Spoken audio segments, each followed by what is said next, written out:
Hey there, welcome back to my channel. If you're new to my channel, my name is Lorraine, and in this video I'm going to be going over Gemini Sun with Scorpio Moon. I'm going to start off the video by talking about what a typical Gemini Sun is like, and then I'm going to get into the moon placement and talk about it as a combination. So if there's certain aspects of the Gemini Sun description that don't quite resonate or make a lot of sense, then hold on until you hear the moon placement and it'll probably tie together quite nicely and make a lot of sense.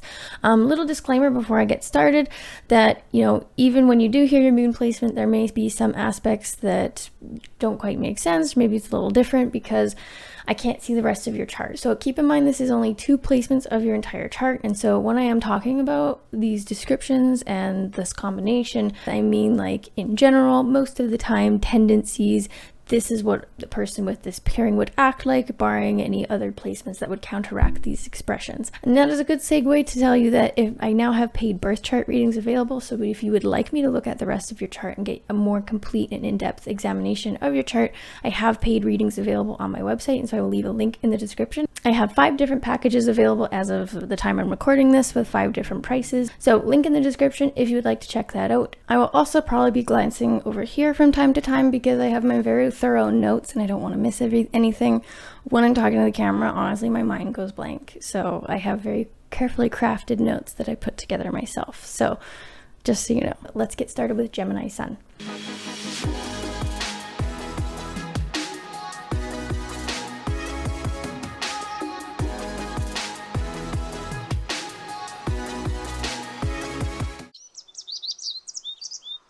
So basically, I'm going to list a few descriptive words of Gemini, and then I'm going to get into giving you a more complete picture of how this plays out in real life.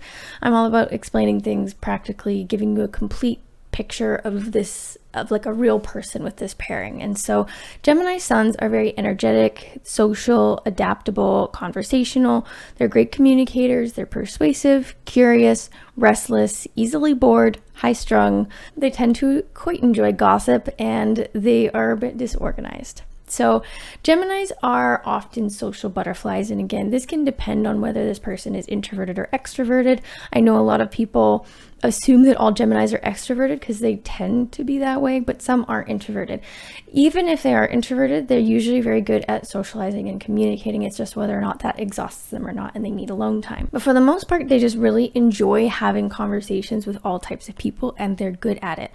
They make really good first impressions because they're really able to tailor their conversations and how they present themselves to who they're around. They're really good at reading a room.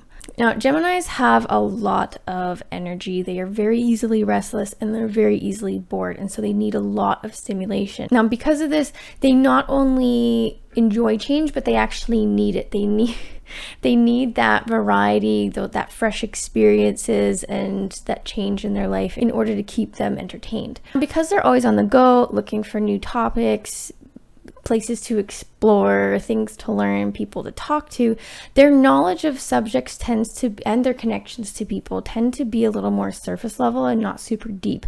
And that's because they just don't, because they're always on the move to new, they don't have enough really time to be able to go deeper into a subject or go deeper with connecting with someone.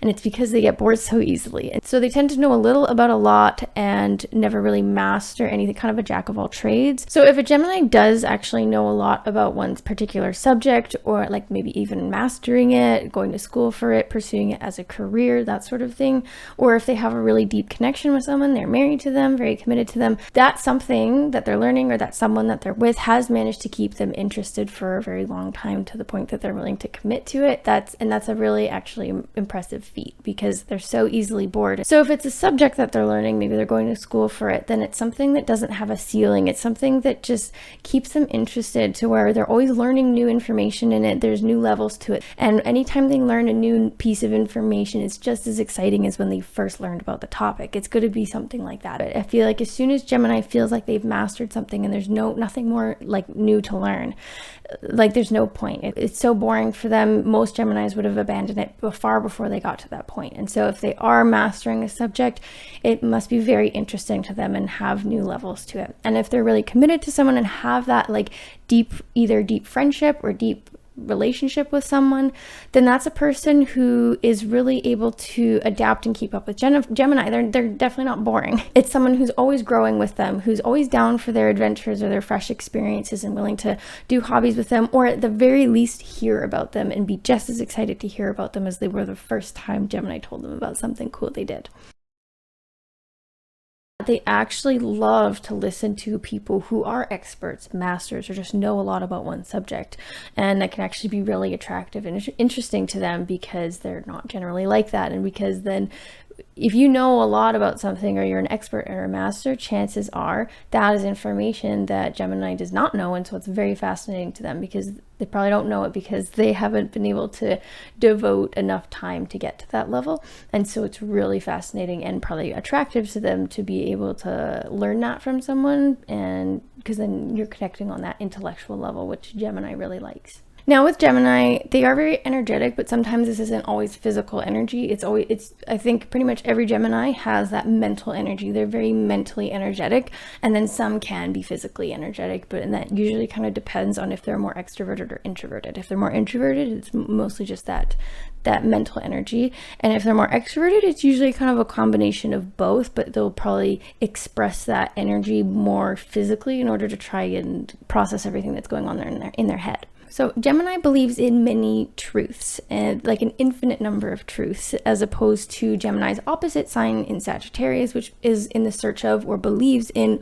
one absolute truth. For Gemini, something can be true for one person while the opposite can be true for another person, and Gemini views both as being equally valid and equally true. And Gemini also gets very caught up in the moment. When they're having a conversation with someone, that's the most important conversation at that time.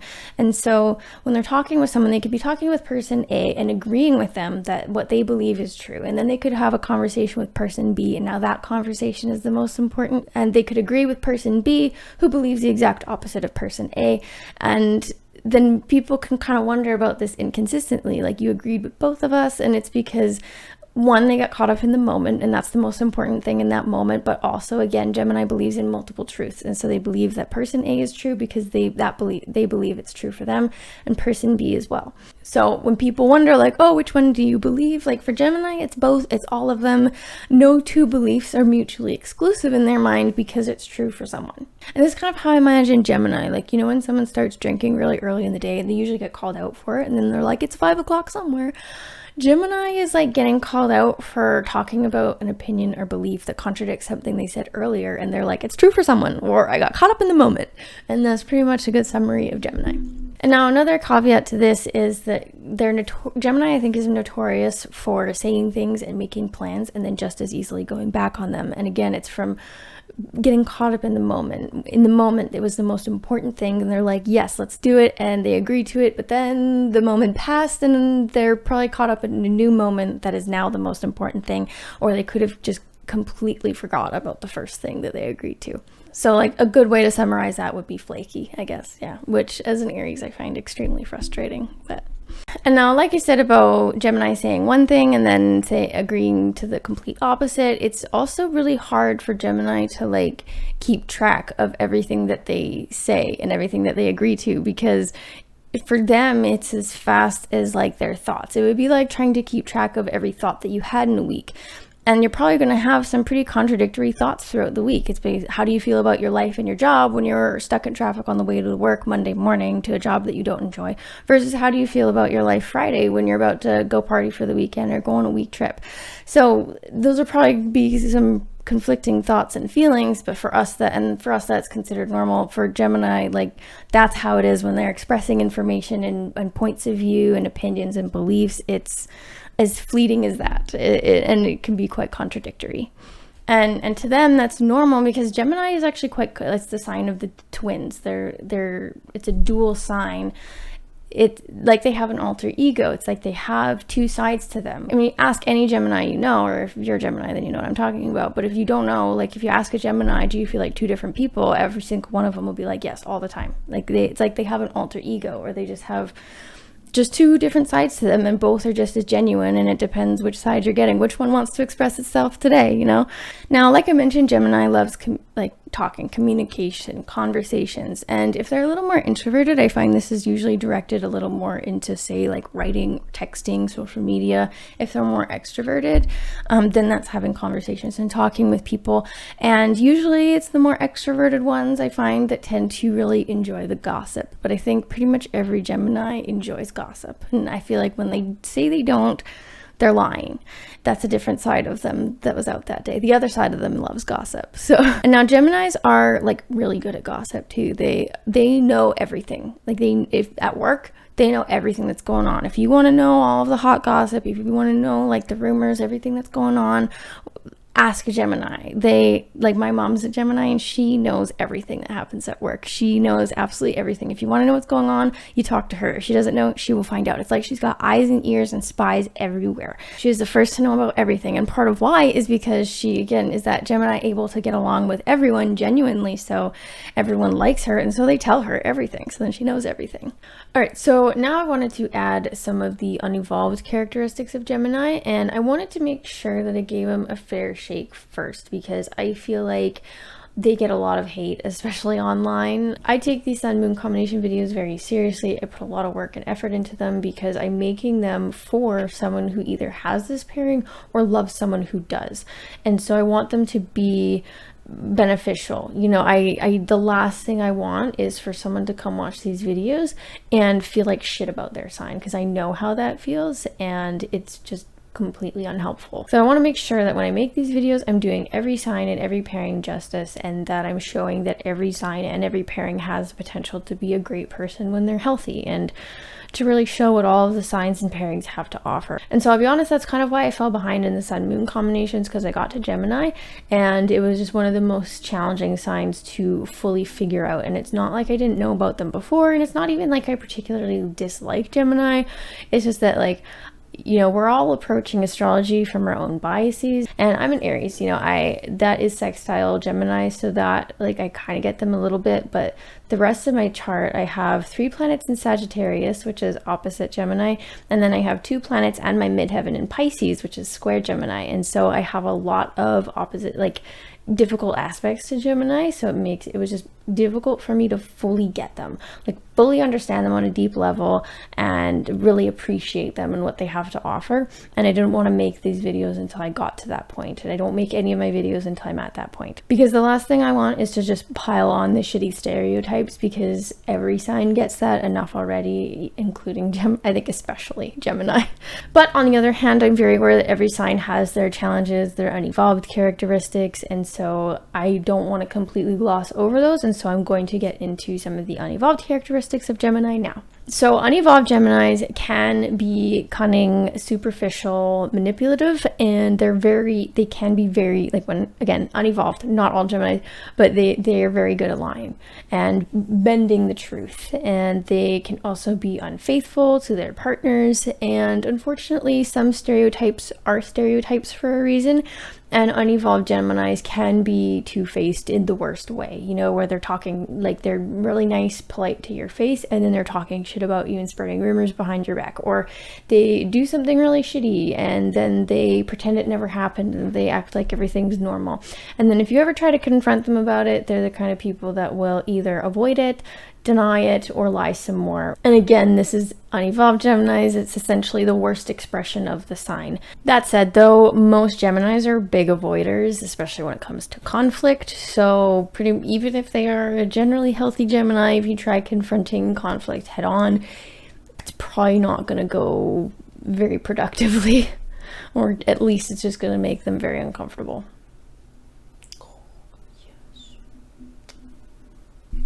Why is your butt wet?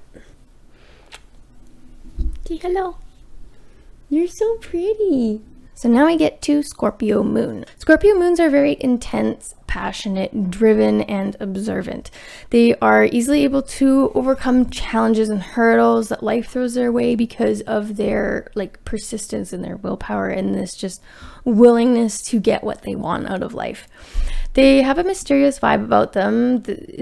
Most Scorpio placements in general, I think especially Scorpio Moons, are able to mask how they feel. They do this on purpose because they don't easily trust people. They don't easily let people in because they feel so deeply about people, and they commit so much to people.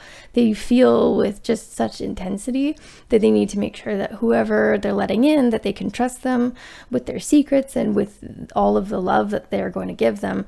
And so as a result of this, they do not forgive easily. And so if someone betrays them in any way, even if it may seem small, Scorpio moons do not forgive easily, and so they're very jealous and possessive and vengeful. They don't like to be controlled, but it's a little hypocritical because they love to be in control, because then this helps them avoid that. They don't want to be out of control. They're vulnerable enough as it is. So they be quite brooding because, like I said, they're very consumed by everything that they feel. So with this combination, you have someone who comes across as very friendly, easy to talk to, open and honest and lighthearted, because that you have that Gemini Sun.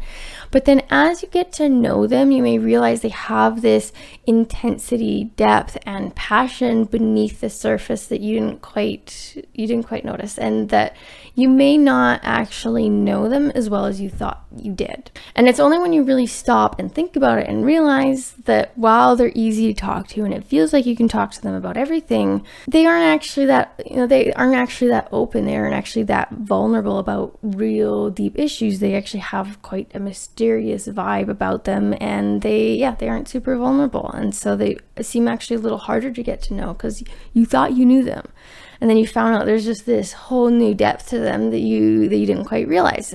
Because like I said, Scorpio moons are able to mask how they feel. They have this mysterious vibe about them, and that's, I think, even going to be more so the case having the Gemini Sun, because they're going to be so easily able to have this demeanor that's easy, fun, lighthearted, able to have these easy conversations that seem like they're talking about everything and anything without realizing that it's actually not that deep.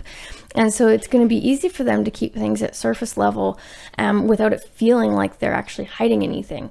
But once you really get to know them, and once they let you in, you actually see how intense and passionate they are and how deeply they feel everything. You know, they feel so much to the point that it consumes them some days. And like I said, I think it's easier for them to mask this side of themselves because of the Gemini. It's so easy for Gemini to get along with all kinds of people and have that acquaintance friend level connection with people without it feeling like they're hiding anything, and they're very comfortable being at that surface level, right? And sussing out whether they're going to let them in and see that more deep, intense, passionate side of them.